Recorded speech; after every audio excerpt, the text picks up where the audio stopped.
Ladies and gentlemen, we are live for a Gas One-on-One exclusive interview here with David Caputo, head coach of the Delaware State women's basketball team. Brief little introduction on Dave here.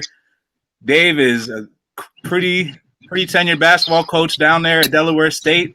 In 7 seasons, he's got 6 conference championships as a head coach with a 136-59 overall record, 2 NCAA tournament appearances, and 4 nationally ranked teams. David, thanks for joining me for this interview, man. Hey, man, good to be with you. Hope you're doing well. Yes, man. It's been a difficult time, man, across the country. I know. Everything else going on. We'll get into more of that. I'm going to kind of start off kind of asking you about how are you moving forward with the season and progressing for the season with the current restrictions with the pandemic in place? That's a great question, man. Like everything is just one day at a time. And it's like everything as far as basketball with us is on pause right now just because of what's going on in the world, just inhumanity, inequality, and just that's more important than basketball right now. So that's what's been our main talks over the past week with my team, my friends, my family. We're living in a tough time right now, man. But to go back to your question, we're still Delaware State. We're still on a restriction as far as what we can do. We're not opening up our university yet. We do virtual workouts where, the girls have their information to do as far as the lifting and strength and conditioning plan and their skill work stuff. So everyone's kind of doing their own thing at home right now, the best that they can. But other than that, man, it's pretty much wait and see still. We got to make sure that the university's safe. The governor clears us to get back to campus. And when that happens, then we'll kind of move forward with, plan B. We're in phase 1 in Delaware right now. Hopefully by July 1st, we'll have some more clarity on what we can do next. But right now, everyone's home, trying to be safe and doing the best they can with what they have access to. Yeah, definitely must be a tough time. I'm imagining this has probably affected your recruiting process as well as getting your incoming freshmen implemented to the team. How is that? How have you been adjusting with the recruiting process, considering the lack of, being able to see people in person, AAU teams kind of slowing down with getting that started? How has it affected your recruiting process? To be honest, Nick, it actually has not affected our recruiting at all. It's actually the reverse, and I'll tell you why. I think a lot of kids we're recruiting for 2021 are mid to high major talent. And I think a lot of those kids, if they did go on the circuit in July in front of a lot more coaches, we would have less of a chance to get them. But since the recruiting has been canceled, as far as us going on the road and the events being canceled, a lot of these kids that we're recruiting, they're like, hey, look, we love Delaware State. We're not going to have an evaluation period. What are we waiting for? This is a great offer, an opportunity, and we have 8 commitments for 2021. So it's kind of worked in our favor as far as that. And it's kind of helped us kind of save money in our budget for after the pandemic. So it's worked in our favor. And I think what we've done as a staff is really, we've come up with a lot of virtual tour videos. Our university has a lot of virtual tour videos. We've added our own personal virtual tour videos. So we pretty much hammered home on everything we would show in our visits. We've shown it in our virtual tour videos, plus us doing the Zoom calls, the duo calls, the group chats. We have PowerPoint slides we send to recruits. So I think we've done a pretty good job of, kind of neutralizing what we can't do with what we have and making it kind of to like an asset for us. So recruiting's gone well. The biggest worry I have is we have an incoming 2020 freshman that she's from Spain. Oh. So we're worried about, hey, when's the travel ban? When is that up? When can she get here? And then when she gets here, she needs to come 14 days prior to we start, and she has to quarantine. So right now, my biggest concern is not 2021 recruiting, 22 recruiting. Like, we're doing well with that. It's my incoming 2020 Spaniard. Just when can she be clear to come into the States? And then she has to get quarantined, and just kind of getting that whole thing set up with her is my biggest concern right now. Yeah, that's definitely a very interesting dynamic to consider, especially with her coming from a different country. Right. Yeah. Sure. But that's good to hear that you've been able to move through the recruiting as well. Kind of want to switch a little bit. You mentioned a lot of the stuff going on with the country. and you coach at a HBCU. So I wanted to ask you, what's your opinion on what's going on with the protests and current state of racial affairs in the country right now, being a head coach at a HBCU? Yeah, it's a great question, Nick. Number one, I'm a father and a husband. My wife is black. My son is biracial. My stepson is black. So it hits home hard for me too. I'm worried about my son, my wife, my players, my friends, all the good Americans out there. Anyone has a decent heart should feel a lot of pain and suffering right now. So right now we're active as far as, I'm big on like the coaching stands. Okay.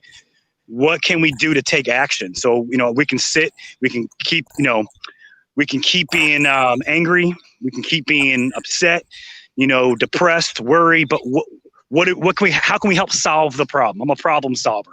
So it's about taking action. So we're talking about what actions we can take to help us, just change the dynamic of the society. And I think obviously the number one thing we can do right now is vote. We need to vote in our, as far as our, for our mayors, our governors, our district attorneys, county electives, because that's where it starts. We think about, okay, we want to reelect our president. He's not doing a good job, but it starts with, locally, because they control the criminal justice system, our governors, our mayors, district attorneys. We need to vote there more as well. So I'm sending my players the voting deadlines and dates.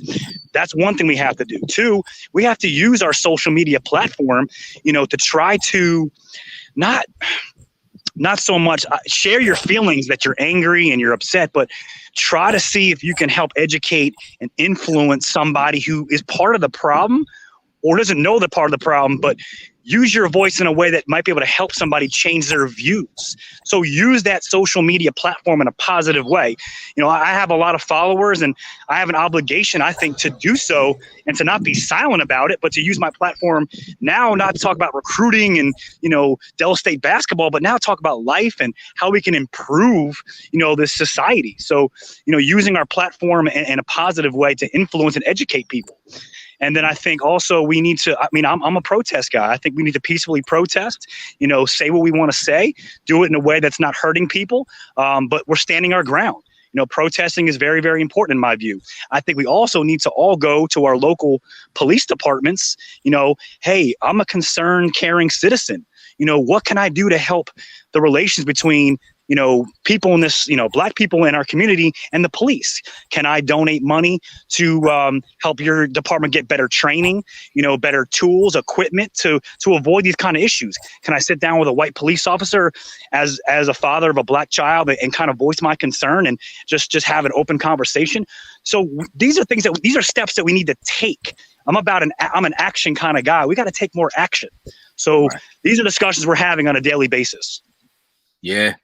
I like what I heard from you, man. Especially in this time, man. I think one of the most powerful things that a person can do, particularly, is people from all races standing up and speaking out, and also, like you said, using our platform for good, man. So I'm glad you were able to share that with us, man. And honestly, that's what we need. I want to answer one more thing, though, Nick. This is a great question. I want my players. If you see what's going on. And not to cause any, whatever you want to call it, beef or whatever, but there are some coaches out there who feel like they're forced to make a statement on behalf of them and their program because that's what everybody's doing. Right. And it bothers me a little bit. I didn't come out and make a typed out notepad statement on behalf of my program. I didn't do that. I'm not saying it's the right or wrong thing to do, but to me, I just came right out from the get-go and just spoke my mind. And I told my players, I'm not writing a statement on your behalf. Like, you speak out, say what you want to say. If you want to speak anger, hostility right now, I have no right to say that you can't feel that way. I always say, try to educate and influence, but share your mind, share your feelings. Like, I want my players to do that. I'm not going to speak on behalf of you. The other thing is, being at an HBCU right now, I think does bring a lot of comfort to my players because they know when they're on campus, it's the opposite. They feel safe. They feel secured. They're the majority on our campus.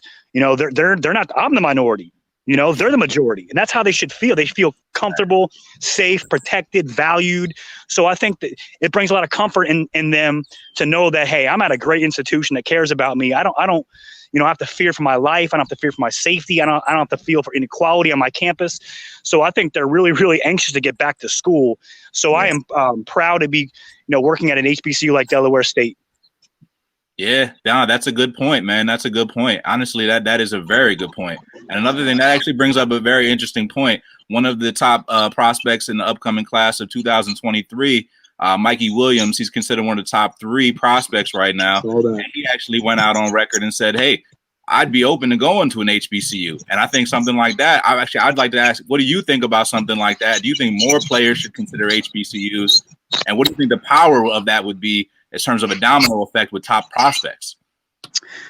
Man, to be totally honest, I just think every kid needs to evaluate each school that's recruiting them. Like, I can't say, it's hard for me to say, yeah, if you're black, come to an HBCU, because not every kid has had a good experience at an HBCU. Not every kid has had that, that experience that's good.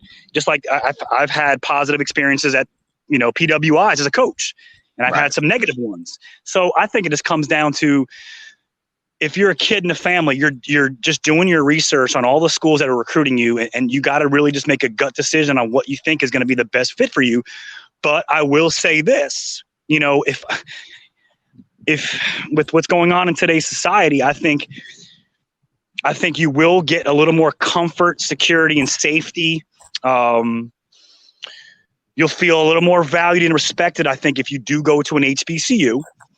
But again, when you're making your decision about where to go to college, you gotta intertwine all that's important. And that's, the basketball piece, the academic piece, the social element. Like, you need to weigh everything into your decision-making process, because there's some great PWIs out there.